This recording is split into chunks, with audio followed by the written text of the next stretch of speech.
Ang kwento ni Tomby. Ang kwentong ito ay hango sa totoong buhay. Mula ito sa isa nating tagapakinig. Karanasan ito ni Mako. Walang eksaktong taon. Probinsya ng Samar. Nang mga panahong ito, paulit-ulit ang paalala ni Mako sa bunsong kapatid na huwag aalis ng tahanan. Palagi itong naiiwan sa kadahilan ng nagtatrabaho sa bayan. May mga kapitbahay naman, kaso iilang distansya pa ang layo. Natatanaw ang bubong ngunit kahit sumigaw ay malabong madinig. 8 anyos pa lamang ang bata na mga sandaling yun. Hinahandaan lamang niya ito ng agahan at tanghalian bago pumasok sa trabaho. Wala namang problema sa hapunan dahil bago lumubog ang araw, nakakauwi na ang binata. Ang pinangangambahan lamang, ilang ulit nang nawawala ang bata. May ilang beses nang hinahanap buong gabi. Natatagpuan sa kakawyan, tulala lamang at nakaupo sa lilim ng puno. Pati ito ay walang ideya sa nangyayari. Nagtatanong-tanong si Mako sa mga kakilala. Ang sabi nila, posibleng napaglalaroan ng engkanto ang bata. Tinuruan siya ng pamamaraan, katulad ng paglagay ng baso ng tubig na may asin sa loob ng tahanan. Sa kabutihang palad ay gumana naman. Magmula ng sandaling yon, mahigpit nang ibinilin sa kapatid na sa bahay na lamang mamalagi. O ikaw, huwag kang lalabas ha. May pagkain sa kusina. May mga laruan din dyan. Kung gusto mong makinig ng tugtugin, buksan mo lang yung radyo. Kapag may dumating na hindi mo kilala, huwag mong pagbubuksan ng pinto. Naiintindihan mo ba, Karina? Wika ni Mako. Marahang tumango ang bata. Nakatutok ito sa pagkain. Hindi na nahintay ni Mako dahil malapit nang mahuli sa oras. Matapos isara ng maayos ang pinto, sinilip sa bintana ang kapatid bago iniwan. Sa kalagitnaan ng pagtatrabaho sa karinderyang pinapasukan, may dumating na 2 lalaki. Ang nakapagtataka, kakaiba ang itsura ng mga ito. Mestizo ang datingan. Matangkad, maputi, asul ang mga mata. Ngunit pango ang ilong at walang piltrum. Yung kanal mula sa pagitan ng ilong at bibig. Kagad siyang kinalabit ng kasama para pag-usapan ang mga ito. Pare, nakita mo yung kakarating na customer? Hindi tao yung mga yan. Engkanto sila. Ganyan sila kapag nag-aanyong tao eh. Perpekto na sana yung pisikal na anyo, pero panguyong ilong at walang piltrum. Huwag ka lang magpapahalata ha. Baka malaman nilang pinag-uusapan natin sila. Wika ng kaibigang si Carlos. Ito na rin ang lumapit para kunin ang order. Napatingin si Mako sa kinalalagyan ng sinasabing engkanto. Normal lang naman ang kilos. Tahimik na kumakain sa isang tabi. Mabilis natapos at kagad ding umalis. Iniligpit ni Carlos ang pinagkainan. Tinawag siya nito para ipakita ang tira ng nilalang. Tignan mo ha, pipigaan ko ng kalamansi at sasabuyan ko ng kaunting asin. Tignan mong mabuti yung mangyayari. Ginawa ni Carlos ang sinasabi.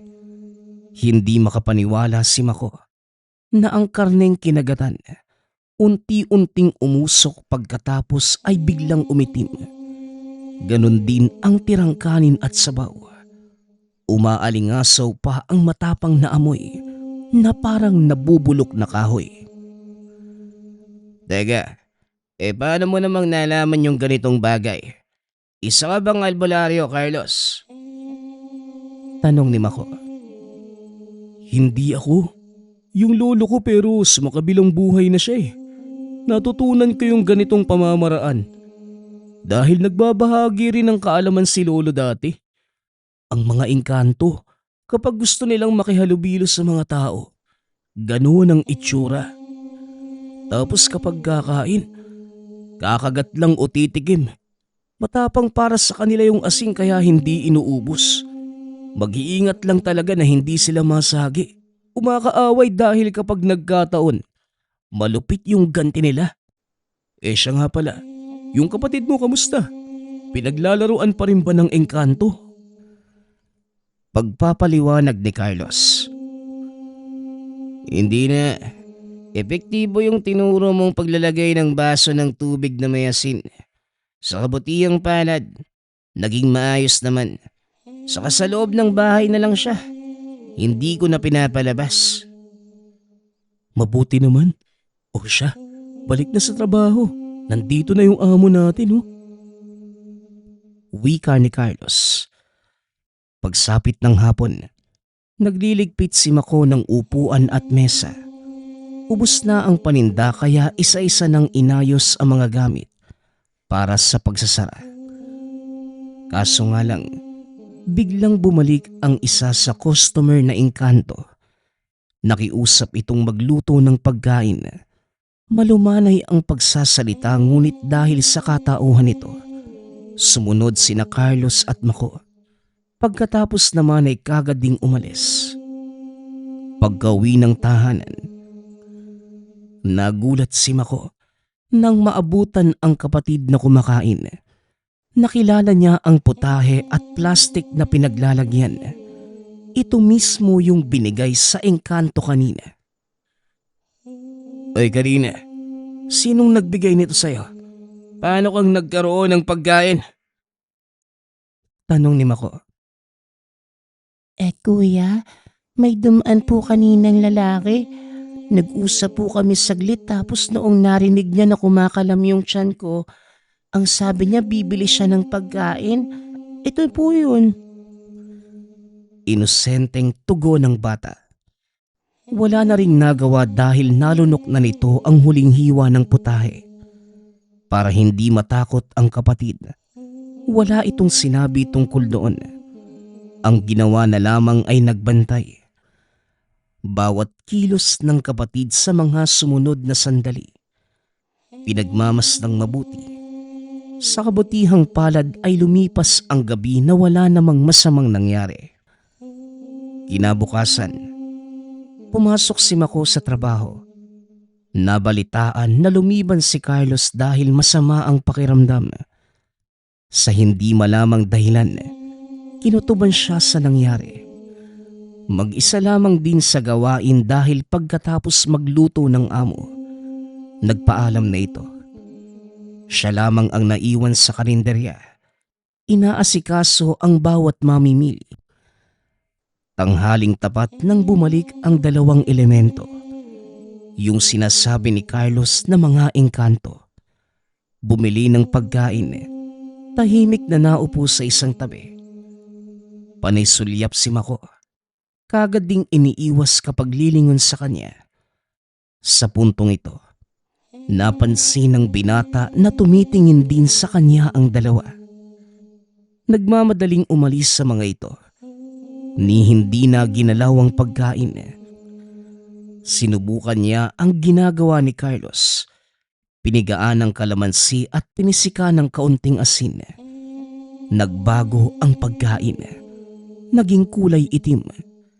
Nang itapon sa likod lumapit ang pusa at hindi nagtagal. Nalagutan ito ng hininga. Nanlaki ang mga matang nakatitig sa katawan ng hayop at sa tirang pagkain ng engkanto. Tinabunan ng lupa para wala nang mabiktimang hayop. Pagsapit ng hapon, binaybay ang kahabaan ng daan. Pagkarating sa bahaging kakahuyan, naguguluhan si Mako sa nararamdaman. Banayad ang haplos ng hangin. Walang katao-tao sa paligid. Tahimik. Gumagalaw ang mga dahon. Kumakaluskos. Normal lamang kung titignan. Ngunit may kakaiba na hindi kayang ipaliwanag sa salita. Hindi naglaon. Bumigat na lalo ang presensya. Pati ang paghinga ay mababaw na lamang sa pagsikip ng dibdib. Sinundan ito ng amoy na parabang nabubulok na kahoy. Naalala niya kagad ang engkanto kaya't nagmamadali na sa paglalakad. Nang nasa malapit na, tanaw na ang tahanan kung saan nasa bakuran ang kapatid, maging yung dalawang lalaki. Tumingin ang mga ito nang makita siya. Sumigaw ang binata. Dinalaan ang kapatid na lumayo. Nagmamadali sa pagtalikod ang mga ito at naglaho pagdating sa sagingan. Ikaw, Karina, hindi ba't sinabi ko na huwag kang lalabas? Kumausap ka pa ng mga taong hindi mo kilala.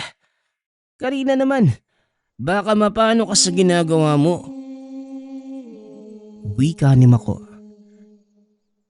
Kuya, ang sabi nung isang lalaki na may magulong buhok, siya raw po yung tatay ko.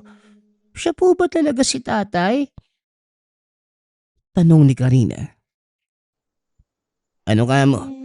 Ano bang pinagsasasabi mo, Karina? Matagal nang pumanaw si tatay. Yung mga lalaki na lumapit sa'yo, mga engkanto yun. Parang halimaw. Ganun. Kapag lumapit ka pa sa mga yun, dadalhin ka nila sa mundo kung saan maraming halimaw. Gusto mo ba yun? Wika ni Mako. Umiling ang bata sa bayakap sa takot. Nagmamadali na sa pagpasok. At kagad ginawa ang tinuro ni Carlos. Pagkalagay ng isang basong tubig na may asin. Bawat bintana at pinto ay nilagyan. Sinasabayan niya rin ng dasal para itaboy ang masasamang elemento. Nagbantay sa bahagi na dinaanan ng mga elemento. Sa kabutihang palad, hindi na nagparamdam sa mga susunod na sandali. Hanggang sa lumipas ang mga araw, madalas ang pagliba ni Carlos dahil sa masamang pakiramdam. Nang magkaoras ang binata, binisita niya ito. Nalaman na merong iniinda. Hindi lamang basta pagkahilo. Minsan humahaba ang pagtulog at nahihirapan sa pagbangon. Binabantayan ng nakababatang kapatid sa takot na hindi na magising. Oh, dito ka pala, pare. Ewan, hindi ko alam kung anong nangyayari. Basta bigla na lang ako nagkaganito. Mabigat nga yung ulo ko.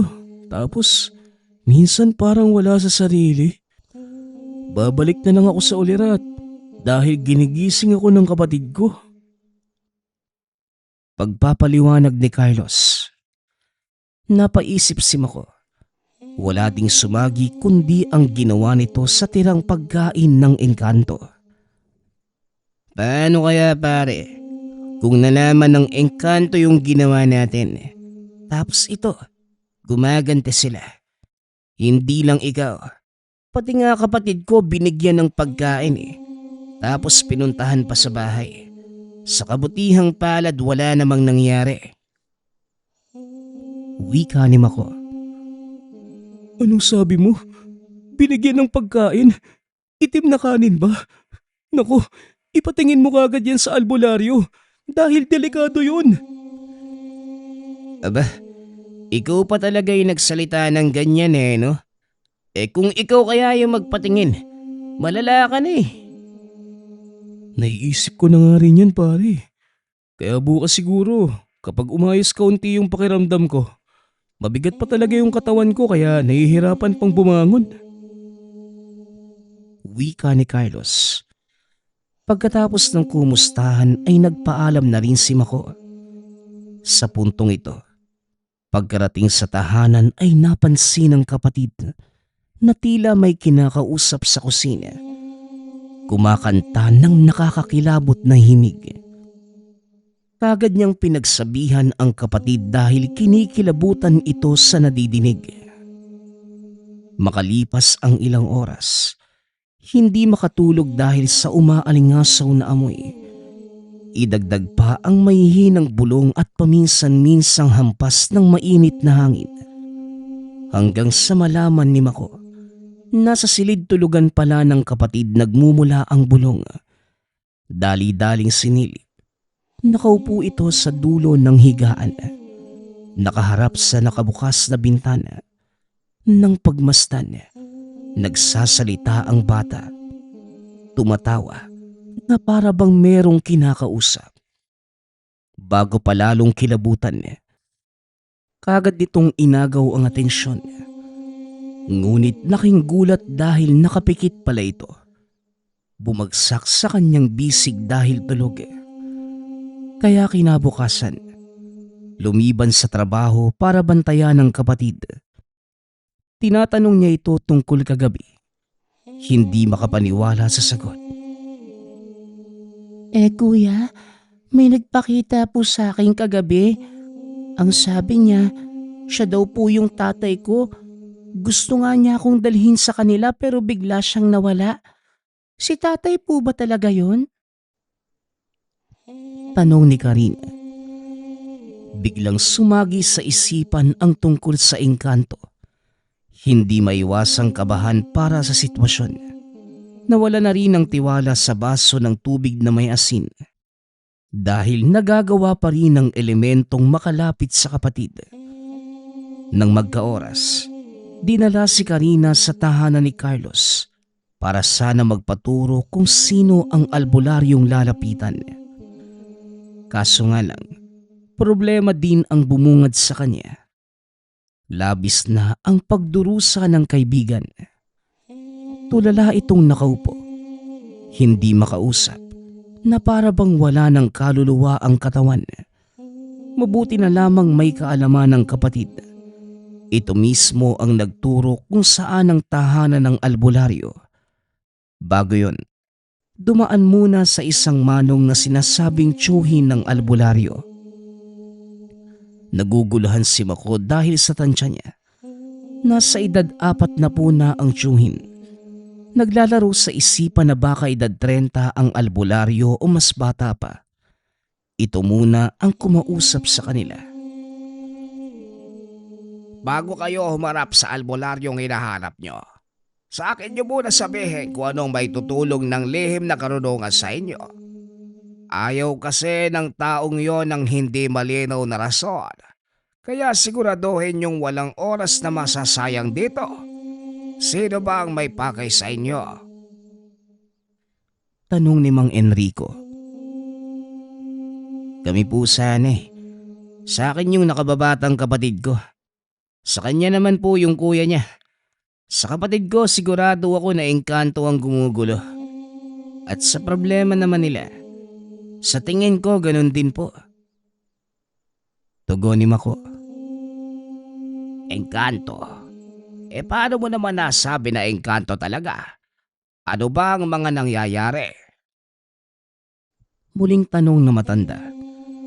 Detalyadong sinalaysay ni Mako ang mga kaganapan sa nakababatang kapatid. Ang kasama naman ay kwento ang mga nangyayari kay Carlos. Kinumpirma ni Mang Enrico na pambibiktima ng engkanto ang lahat ng yun. Nagpaalam ang matanda. Pumasok sa isang silid.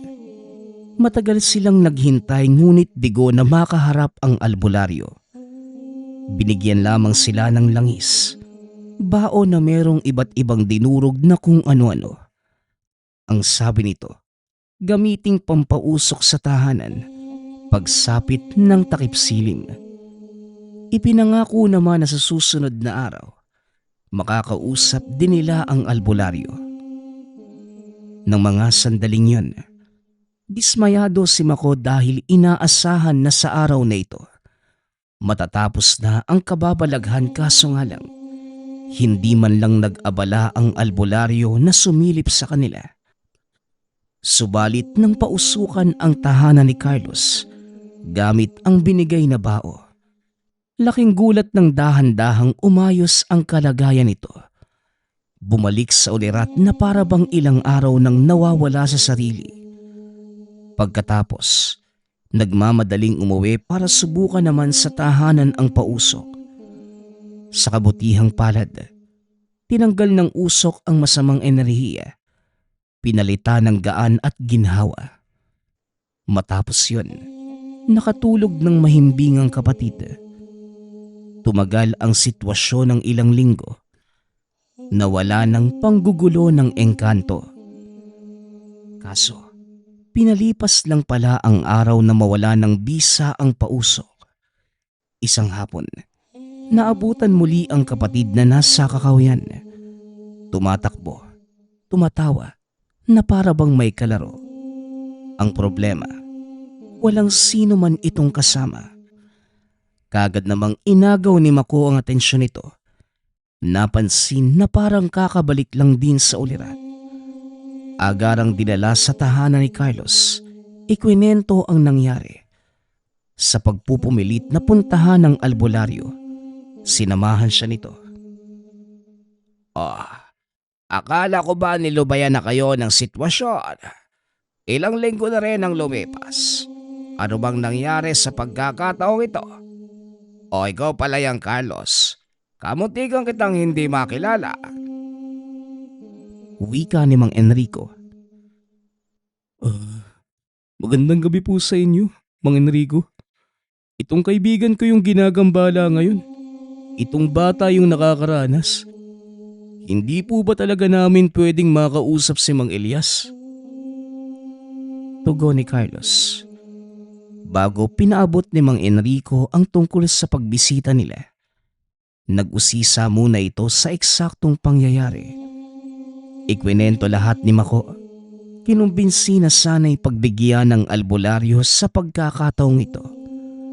Nangyari naman kaso ang bata lamang ang pinapasok sa silid kung saan ito naroroon. Matyagang naghintay hanggang sa lumabas ang kapatid. Nabuhat-buhat ni Mang Enrico. Nangangamoy haplas ang bata. Pinaabot na matanda ang sinabi ng albularyo. Pinapasabi ni Elias, biktima nga ng engkanto ang bata. Layo nitong angkinin at dalhin sa kabilang mundo para maging anak. Ikwinento ng bata ang personal na karanasan, kaya may inilapat na orasyon para sa proteksyon. Huwag na ring alalahanin dahil kung sakaling magpakita muli yung engkanto, hindi na makakalapit. Ang magagawa na lang nila ay tumingin sa malayo. Pakiusap lang din. Huwag nang iiwanang mag-isa ang bata. Wika ni Mang Enrico. Sandali, bakit hindi lumalabas yung albularyo? Para siya mismo yung magsabi niya sa akin. Natatakot po ba siyang humarap sa kanyang pasyente? Tanong ni Mako. Mako, huwag ka namang ganyan. Nag-iingat lang yung albularyo. Ayaw niyang makipag-usap sa kahit na sino. Si Mang Enrico lang yung madalas na humaharap sa mga pasyente. Igalang na lang natin yun. Sita ni Carlos. Pasensya na, pero malibang makilala o makita yung albularyo. Baka mamaya, isang huwad yan at baka hindi mawala-wala yung engkanto. Dahil siya mismo ang nag-imbita para biktimahin itong kapatid ko. Malay ba natin? Iho, naunawaan ko ang punto mo. Pero wag mong pagdudahan ng kakayahan ng pamangking ko. Mahusay si Elias. Subalit may paniniwala lang siya na mahirap kontrahin. Respetuhin na lang natin kung ano man ang desisyon niya. Carlos, pwede na kayo umuwi. Mag-iingat kayo sa daan. Tugon ni Mang Enrico. Bumaling kay Carlos upang kumbinsihin si Mako na umalis. Mag-uusisa pa sana ito sa katauhan ng albularyo. Si Carlos na mismo ang nagpaliwanag. Mag-aral ng yumaong lolo si Elias. Pinaniniwala ang mahusay sa larangan ngunit may sariling paniniwala. Magmula sa araw na naging ganap na albularyo, ni hindi na ito humarap sa pamilya ng pasyente. Si Mang Enrico na lamang ang kumakausap mismo sa mga bisita. Nagdadala at naghahatid sa biktima na labas-pasok sa kinaroroon ng silid. Ito din ang nagpapaabot ng salita. Ano man ang sabihin ni Mang Elias. Nakulangan si Mako dahil wala ring ideya ang kaibigan sa sinasabing paniniwala. Yun lamang ang alam nito. Hindi nga rin nakita sa personalang albularyo. Nadinig lamang sa kwento ng yumaong lolo at ni Mang Enrico. Gayunpaman, epektibo ang nilapat na orasyon sa kapatid. Tama rin ang sinabi na kapag magpapakita muli ang elemento, sa malayo na lamang, hindi na ito makalapit pa sa bata. Patuloy ang pagpapausok gamit ang bigay na bao. At sa takot na mabiktima muli ng engkanto, daladala ni Mako ang kapatid sa trabaho. Hindi naman nagreklamo ang amo dahil mabait ito at maunawain. Habang abala sa trabaho dahil sa dagsaan ng customer, nawala sa isipan ang kapatid. Huli na mapagtantong nawawala ito. Hinanap nila sa buong tindahan. Napadpad sa katabing tindahan at bahay-bahay. Subalit hindi pa rin nakita. Maghapon ang paghahanap. Ilang ulit nang bumalik sa tahanan sa pag-aakalang nauna na. Pero wala. Naisip ni Mako na puntahan ang albularyo para magpatulong. Sa pagkakataong ito, hindi nagpapigil kay Mang Enrico. Diretso itong pumasok sa silid. Hindi makapaniwala sa nakita. Isang batang lalaki. Nasa tansya niya ay edad 12. Marami itong kwintas at simbolong nakaukit sa katawan. Ang paligid ay puno ng mga nakasinding kandila at mga gamit ng isang albularyo. Napaatras si Mako nang lumingon ang bata. Masama ang titig sa kanya. Tio Enrico, hindi ba't sinabi kong huwag kayong magpapapasok dito? Sino ang pinatang ito? Ang lakas naman ng loob. Wika ng lalaking nasa harapan. Natigilan si Mako sa boses. Hindi mo iisiping 12 anyos dahil buo at pulido ang tindig. Halata din sa ora na mataas ang kaalaman. Kaso nga lang, hindi makapaniwala na bata ang kaharap. Pasensya ka na. Ilalabas ko na lamang siya. Halika na, iho. Wika ni Mang Enrico. Habang hawak-hawak sa braso ang binata, hinihila palabas ng silid. Kaya mo na nga lang po. Gusto ko ding madinig kung ano ang sadya ng binatang to. Iwan nyo na lang po kami, tiyo. Wika ng lalaki. Nang sila na lamang dalawa, tinanong kagad ang binata. Hindi naman nagsayang ng oras sa pagkukwento si Mako. Kaso nga lang, hindi mapigilang magduda dahil naguguluhan ng isipan kung talagang bata ang kaharap o may diferensya lamang sa itsura kaya nagkakaganon. Nalinawan naman ng sagutin ng albularyo ang pagkalito. Bata lamang pala ang itsura, ngunit matanda na ang edad. Nasa lampas 30 taon. Sumama ito pabalik sa tindahan kung saan huling dinala ang kapatid. Pumikit lamang ito habang nakikiramdam sa paligid. Pagkatapos, sinundan habang naglalakad.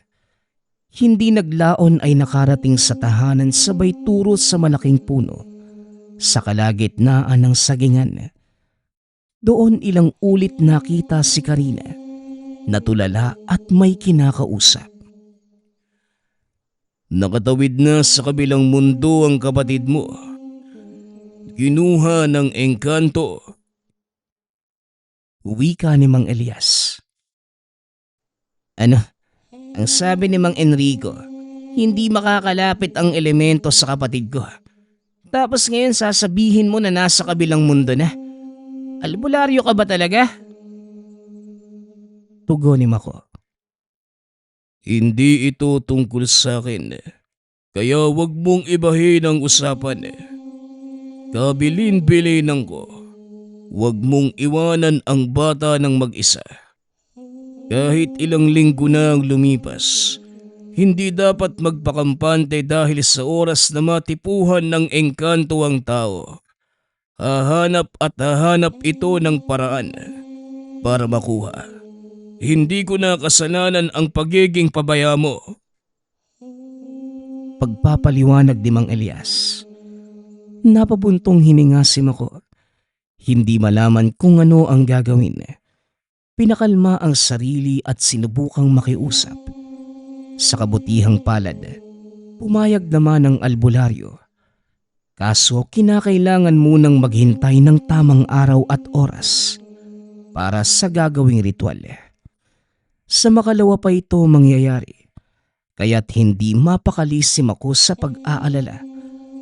Umabot pa sa punto na nagkasagutan dahil ilang ulit nakiusap na gawin na lamang ang ritual. Kung hindi lang sa pag-awat ni Mang Enrico, siguradong magkakasakitan na ang dalawa. Pagsapit naman ng takdang oras, inihanda ng albularyo ang mga kagamitan at alay. Nagpausok. Bawat isa ay may hawak na kandila. Hindi naglaon. Sinimulan na ang ritual. Sumambit na mga kataga. Bumungad kagad ang mainit na hampas ng hangin. Sinundan ng matapang na amoy ng nabubulok na kahoy. Napapitlag ng makarinig ng boses. Mga bulong na sapat para kilabutan. At hindi nagtagal, boses ng pag-iyak ni Karina. Tatawagin na sana ngunit pinigilan ni Mang Enrico. Hinayaan na lamang ng binata ang albularyo na gawin ang parte nito. Dumistansya sila sa utos na matanda. Sakto lamang na nakalayo. Umihip ang malakas na hangin. Lumakas ang boses na para bang nagalit ang kalikasan dahil pati halaman at mga puno ay nayanig.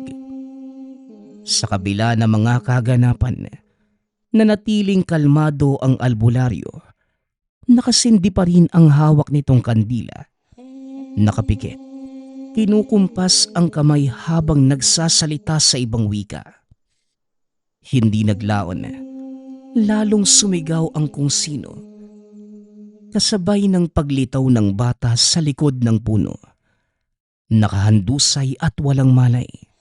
Saka lamang pinayagan ang binata na mayakap ng matapos ang ritual. Kumalma ang paligid, kasabay ng pagbabalik ng kapatid. Nabawi na natin ang bata, pero hindi ito nangangahulugang tapos na ang lahat.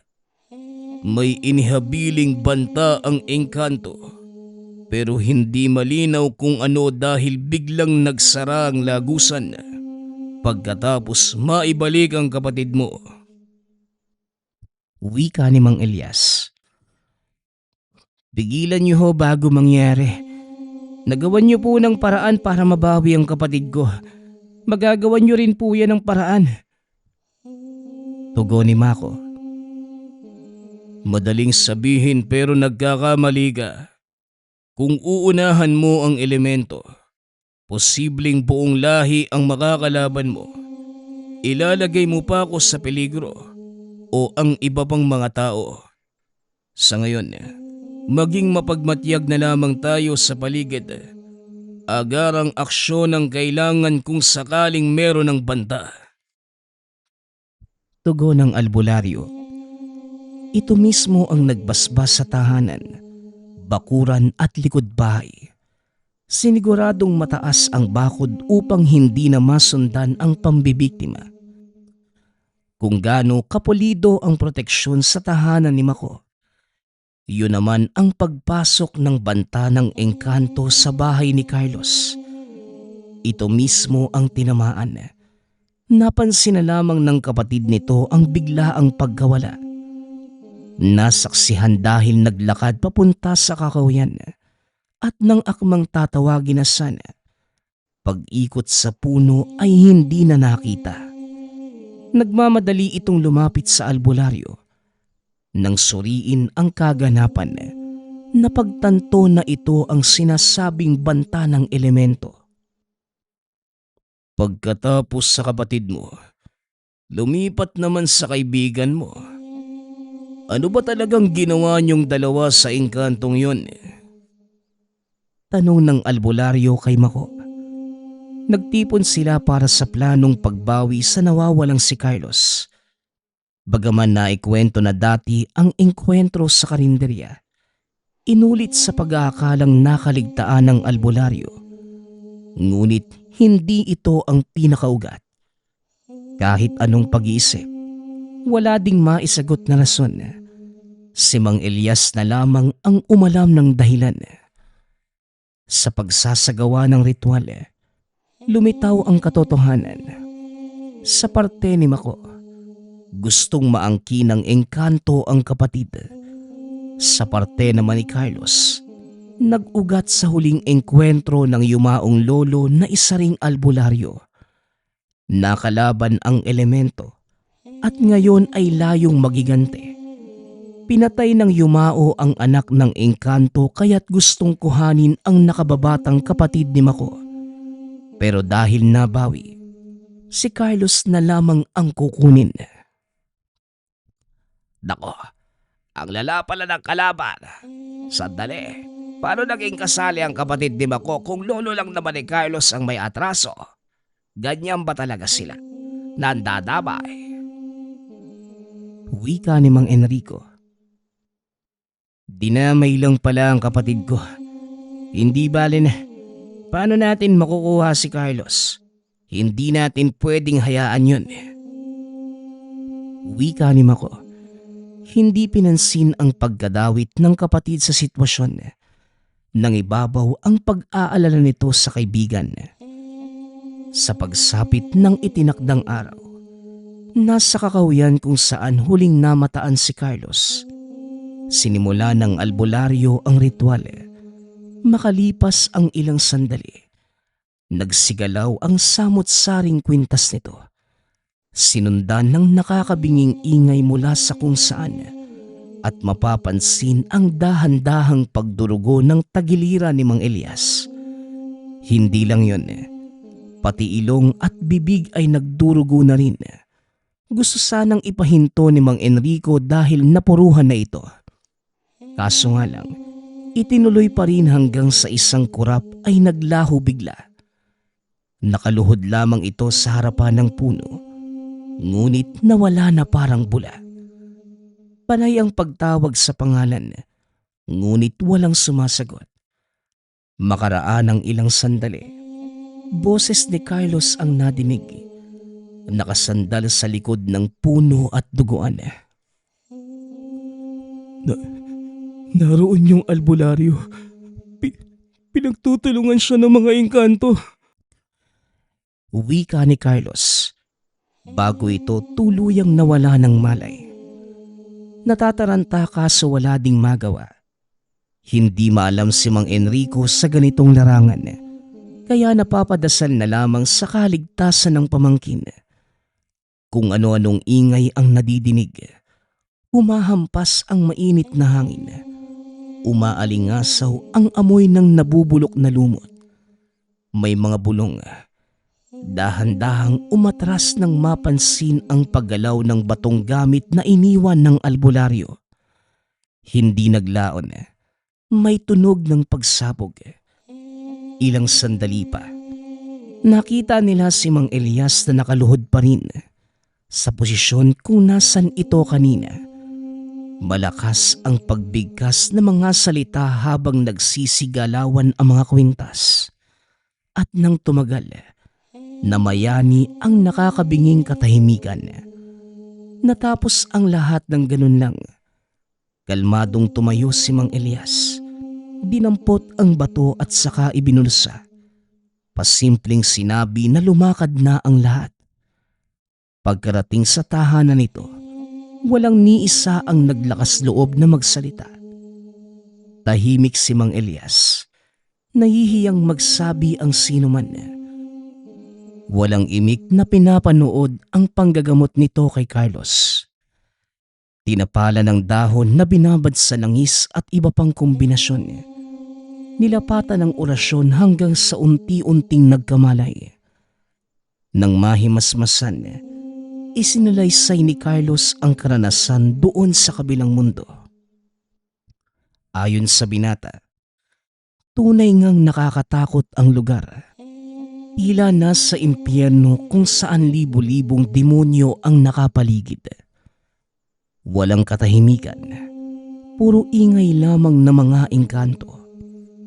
Nagpapalit anyo ang mga ito para takutin siya. Higit sa lahat, nakalutang lamang doon. Walang makikitang sahig o anuman. Parang nasa loob ng bilog na kung saan puro kadiliman. Ang makikita ng mga mata ay ang nakakakilabot na imahe ng mga elemento.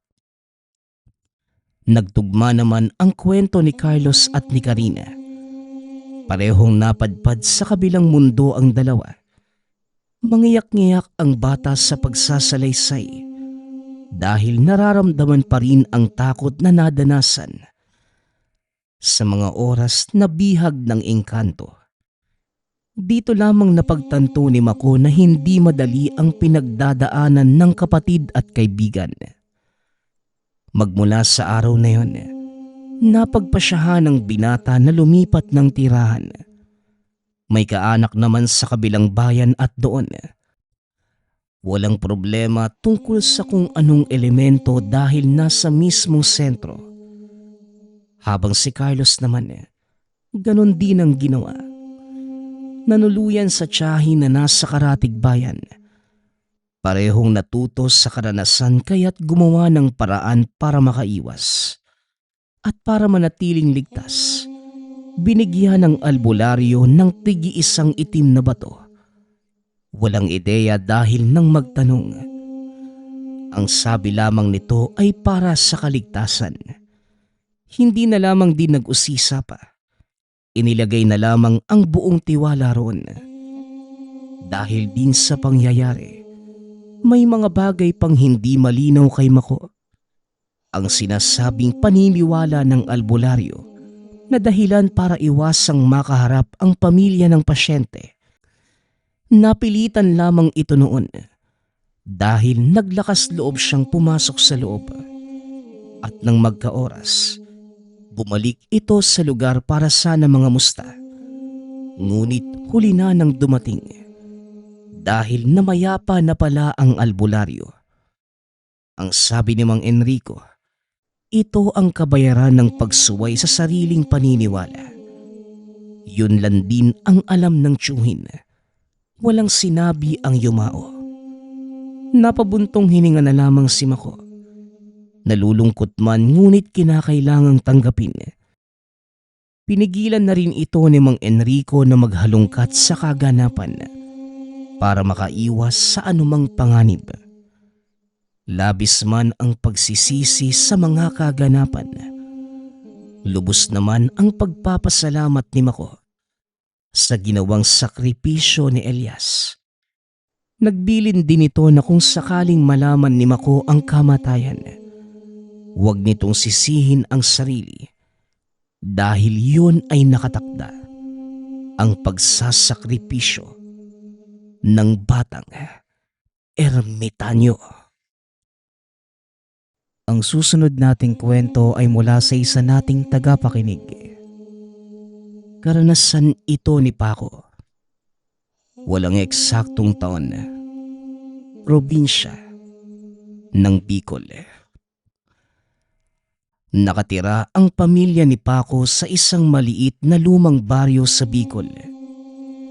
Kaya kung sakaling may usap-usapan sa lugar, madali lamang itong kumakalat sa mga naninirahan doon. Uso na noon pa ang tsismis. Makikita ang mga taong nagkukumpulan. Ngunit hindi na ito pinapansin pa ng pamilya ni Paco dahil lahat ay mas abala sa paghahanap buhay. 4 silang miyembro ng pamilya, ang mga magulang, si Paco at ang bunsong lalaking kapatid. Ang kanilang tahanan ay 2 palapag at may napakalawak na bakuran. Sila lamang ang merong ganitong uri ng tirahan, kaya hindi maiiwasan na mapag-usapan ng mga kapitbahay. Sinasabing napakaswerte ng pamilya dahil sila ang pinakamayaman sa lugar. Wala naman na ito sa ina dahil lahat ng meron sila, matyaga nilang nakuha sa pagtitinda nito sa palengke. May malaking pwesto ang pamilya na punong-puno ng panindang bigas. Marami silang suki dahil likas na mabait ang ina. At sa katunayan, nagpapautang pa nga ito. Araw-araw bukas ang tindahan. Kaya nagtutulungan ng pamilya sa pagbabantay. Kaya walang sinisweldohan. Magaling din humawak ng pera ang ina at bata pa lang. Nakita na ang kalakaran ng negosyo sa sariling mga magulang. Kaya noong nagkaroon ng pagkakataong makapagpatayo, talagang pinahalagahan ng bawat sentimo na umiikot. Ang tinatamasang biyaya, hindi din naman pinagdamot ng pamilya sa mga kapitbahay. At sa katunayan, sila nga ang natatakbuhan ng mga ito tuwing may problema lalo na sa pinansyal. Ni minsan, hindi nagdalawang isip ang ina na magpautang, lalo na kung ang rason ay tungkol sa pangkalusugan. Madami na din itong nailabas na pera na kahit kailan hindi na nakabalik. Karamihan ay wala namang kakayahang magbayad. Ngunit meron din namang pinipilit na lamang kalimutan ang utang.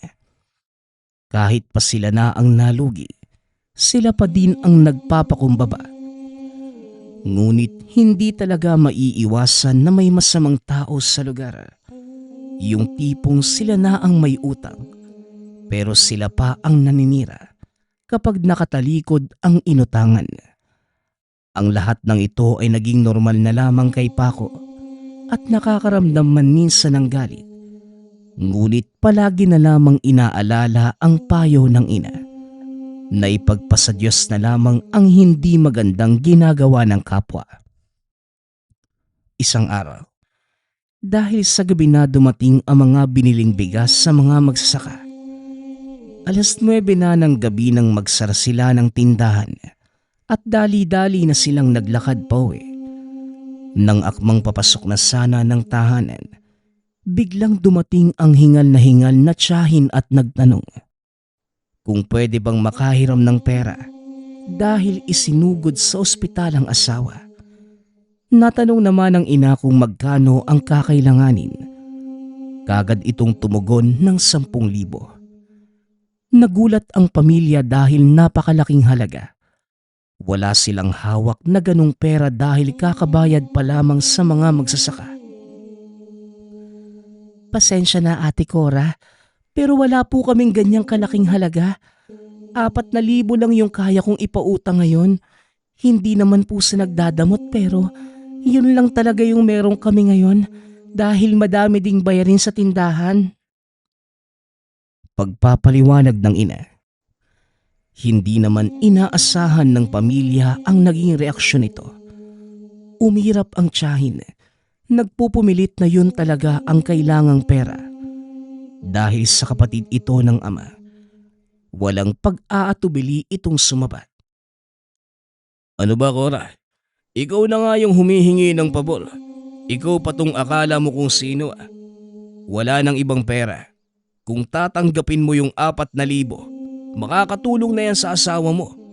Pero kung magpupumilit ka, maaari ka nang umalis at hindi na kami makikialam sa'yo. Wika ng ama habang naiirita na sa pag-uugali ng tiyahin. Hindi naman ito sumagot pa at sa mababang boses, sinabing kukunin na lamang ang pera. Kinuha ng ina ang pera at inabot kay Cora. Pagkakuha, tumalikod ito ni hindi man lamang nagpasalamat at diretsyong naglakad papauwi. Humingi naman ng paumanhin ang ama dahil sa dati pa man, masama na talaga ang ugali ng kapatid. Ngumiti naman ang ina at sinabing ayos lang. Pumasok na ang mag-anak sa loob ng tahanan. Nagboluntaryo na din si Paco na magluluto ng hapunan. Minadali na ang pagluluto at nang matapos, sabay-sabay silang kumain. Matapos yon ay kagad din namang nakatulog ang pamilya. Kinabukasan, maagang nagpunta ang pamilya sa palengke para simulan ang normal na ikot ng araw. Bandang 1:00 ng hapon, may isang kapitbahay ang bumili sa tindahan. Dahil sa likas na malakas ang boses ng ginang, hindi sinasadyang madinig ng binata ang balitang sinabi nito. Napalitaan ko, Mare, na nangutang sa'yo kagabi si Cora. Hindi naman sa naninira ako, ha? Payo ko lang, hindi naman talaga yung ginamit sa pagpapagamot ng asawa niya. Naubusan lang siya ng impang tataya sa sugal. Kaya nga kagabi, pumunta sa'yo at pagkabalik sa sugalan, patawa-tawa pa dahil nauto ka nga daw niya. Wika ng ginang. Dahil sa nadinig, hindi naman naiwasan ng ina na makaramdam ng galit. Ngunit pilit lamang itong nagtimpi dahil meron pang kausap. Nang makaalis ang ginang ay nagsumbong ito sa bagong dating na asawa. Nagalit naman ang ama at walang pag-aalinlangan. Umalis ito at sinabing pagsasabihan ang kapatid. Napatakbo naman si Paco para sundan ng ama. Habang mabilis na naglalakad, nakakaramdam ng kaba si Paco dahil alam niya na iba ang ugali nito kapag nagagalit. Nang makarating sa tahanan ng tiyahin, naabutan ang mag-asawa na nagsisibak ng kahoy. Kagad itong pumasok sa bakuran at pinagsabihan ang kapatid. Hindi naman nakialam ang asawa dahil away magkapatid yun. Sa buong pagtatalak ng ama, hindi naman nagawang sumagot ni Cora kaya pagkatapos, galit na galit itong umalis. Nakasunod lamang si Paco ngunit bago pa man makalayo, napalingon ito at kitang-kita ng dalawang mga mata na nanlilisik ang mga mata ni Tia Cora habang nakatitig sa ama. Napahawak naman si Paco sa braso ng ama dahil sa naramdamang takot. Pagkabalik sa palengke, hindi na nagsalita pa ang ama at si Paco na lamang ang nagkwento sa ina ng mga naganap. Wala namang sinabi pa ang ina dahil sa dati pa man, nirerespeto nito ang anumang pasya o gawin ng asawa. Maaga silang nakapagsara ng tindahan dahil medyo matumal ang benta ng araw na yon. Bago pa man makauwi, bumili na lamang ng maiuulam para bigas na lang ang lulutuin pagkauwi. Nang makarating sa tahanan, nagpahinga na ang mga ito at hindi kalaunay, kumain na ng hapunan. Habang kumakain, biglang nangati ang tiyan ng ina. Walang humpay ito sa kakakamot, kaya naman kinuha ni Paco ang langis para sa pangangati. Inabot sa ina at nagpaalam na itong mauuna na sa kwarto dahil hindi naman magandang magkamot sa harapan ng pamilya. Tinapos muna ni Paco ang pagkain. Sabay-sabay nilang pinuntahan ang ina para tignan ang nangangating tiyan. Ngunit kahit punong-puno na ng langis, walang humpay pa rin sa paggamot. Ginagamit na din ito ang suklay para hindi magsugat. Sinabi ng ina na matulog na ang tatlo dahil makatilang naman at walang kailangang ipag-alala. Natulog na din naman ang mga bata at hinayaan ang ina na paulit-ulit lamang sa sinasabi. 3:00 na madaling araw ay nagising ang binata dahil nakaramdam ng pagkaihi. Nang akmang babangon na sana, biglang nalingat ang atensyon sa ina. Dahil madaling araw na ay hindi pa din nakakatulog dahil sa pagkakamot. Nilapitan ito ni Paco at nagulat nang makitang pulang-pula na ang tiyan at nang hawakan ay parang nalamog na parang ubas. Dahil sa hindi malaman ang gagawin, ginising nito ang ama para tignan ang tiyan ng ina. Matapos ay pumunta na muna sa palikuran dahil hindi na kayang pigilan ang ihi. Pagkabalik, nakita niyang nag-aalala ang ama ngunit walang nagawa dahil hindi nito alam ang pwedeng solusyon. Nagwika naman si Paco na antayin na lamang ang ilang oras para pumunta ng ospital nang mabigyan ng ipapahid at maiinom na gamot. Pagsapit ng alas 6 ay kagad umalis si Paco at ang ina papunta sa ospital. Kaya ang ama at bunsong kapatid ang naiwan sa pagbabantay sa tindahan. Ayon sa doktor, wala namang sakit ang ina at nasobrahan lamang sa pagkamot ng tiyan. Kaya naggaganon. Nagtataka si Paco. Napakalambot na talaga nito ngunit parang normal lamang ang sitwasyon sa paraan ng pagkakasabi ng doktor. Matapos mabayaran ang pampahid na gamot, umuwi na ang dalawa at hindi na muna pumunta ng tindahan. Ang akala ng binata, gagaling na ang ina dahil sa gamot. Ngunit paglipas pa ng 1 linggo, wala pa ring nagbabago sa kalagayan nito. Kung saan-saang ospital na dinadala ang ina. Ngunit ni isang gamot ay walang nakakapagpagaling dito. Ilang araw pa ang lumipas, mas lalo lamang lumalala ang kalagayan ng ina. Hanggang sa palagi nang nakadapa, maikuskus lamang ang tiyan sa magaspang na bagay. Nangangayayat na din ito dahil halos hindi na makakain at walang oras na hindi nakahawak ang kamay sa tiyan. Dahil sa sitwasyon, dumating sila sa puntong halos sumuko na lamang sa paghahanap ng makakagamot. Nabubulok na ang tiyan ng ina dahil sa sugat at may napakasangsang na amoy.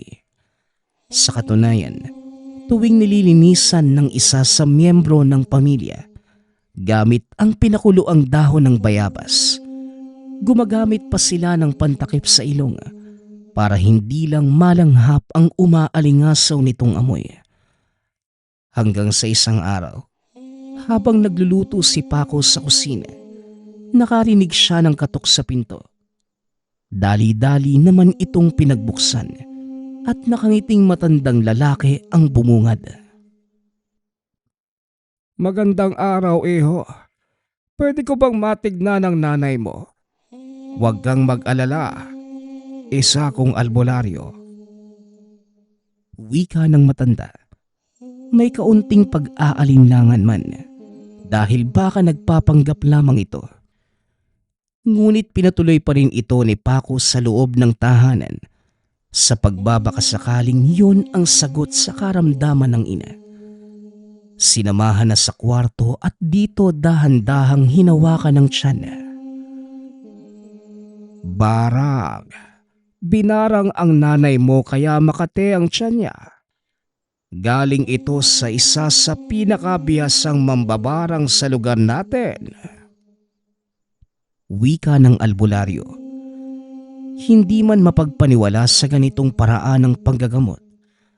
Ngunit sa puntong yun, ipinagkatiwala na ni Paco ang kalagayan ng ina sa matanda. Maya-maya pa'y nagsimula na itong magdasal. Nanlaki naman ang mga mata ng binata nang biglang nagsilabasan ang mga puting ipi sa tiyan ng ina. Sinubukan niyang kuskusin at ikurap ang mga mata dahil baka namamalik mata lamang. Ngunit patuloy pa din ang paglabas ng mga ito. 1 oras din ang naging gamutan kaya naman halos mapuno na ng ipis ang buong kwarto. Ang iba ay kusa ng lumalabas, habang ang iba naman nagtatago pa sa ilalim ng higaan. Ibinili ng albularyo na pagpahingahin na muna ang ina at nag-iwan ng 1 botelya na may lamang pangpahid sa butas-butas na tiyan dahil sa pinaglabasan ng mga ipis. Matapos ay nagpaalam na din ng matanda at nagpasalamat naman si Paco. Nang tuluyan ng makalabas ang albularyo, tinignan nito ang tiyan ng ina. Natulala dahil parang nagmistulang pugad na ito ng mga bubuyog dahil sa mga naiwang mga butas. Ngunit pilit na lamang nitong pinalakas ang loob dahil ayon naman sa albularyo, gagaling din ang ina paglipas ng ilang araw. Paisa-isa pa ding naglalabasan ang nakatagong ipis, kaya hinayaan na lamang ito ni Paco. 6:00 ng gabi, nagising na ang ina at ayon dito, maginhawa na ang pakiramdam, ngunit medyo masakit na lamang ang mga sugat. Maya-maya pa ay dumating na din ang ama kasama ang kapatid at dito nilahad ni Paco ang buong pangyayari. Nagpasalamat naman sila dahil natuldukan na din ang pasakit ng ina. Lumipas pa ang 1 linggo. Nakabalik na sa normal ang pamumuhay ng pamilya. Nakakasama na din ang ina sa palengke. Ngunit pinapaupo lamang ng asawa dahil baka masagi sa kung saan-saan ang sugat. Nang mga panahong to, nanatili naman si Paco sa tahanan dahil merong kinukumpuning parte ng bahay. Madalas niyang napapansin ang puting ipis na nasa higaan ng ina. Dahil naaalala nito ang kalunos-lunos na nangyari nang hindi makapagpigil. Dinampot ito at pinagtataga ng dalang bolo. Makalipas ang 3 araw, pumutok ang balita sa barangay na pumanaw na si Tia Cora. Labis namang nabigla ang pamilya ni Paco. Dumalaw ang mga ito sa burol. Ngunit napansin ng binata na habang nasa loob ito ng kabaong, may isang puting ipis ang nakadikit malapit sa braso nito. Pinagmasdan lamang yun ni Paco hanggang sa sumuksok sa parting likod ng ginang. Nakapagtataka naman kung paano ito nakapasok sa loob. At isa pa, bakit parehong-pareho ang ipis na galing sa barang at nasa kabaong ng tiyahin? Ngunit nanahimik na lamang si Paco sa nakita. Hanggang sa mailibing ito. Yun ang huling ala-ala ng lugar kay Cora. At hindi na din naulit pang mabarang ang ina. Napakatagal na ng panahong yun. Mulat na ang kaisipan ni Paco patungkol sa barang ngunit nanatiling tanong sa isipan. Kung si Aling Cora nga ba at ang puting ipis ay iisa. Nagpapasalamat nga pala ako sa lahat ng sumusuporta sa ating channel. Nawa ay patuloy niyong suportahan at pakinggan ang ating mga kwento. Hanggang sa muling pakikinig. Paalam.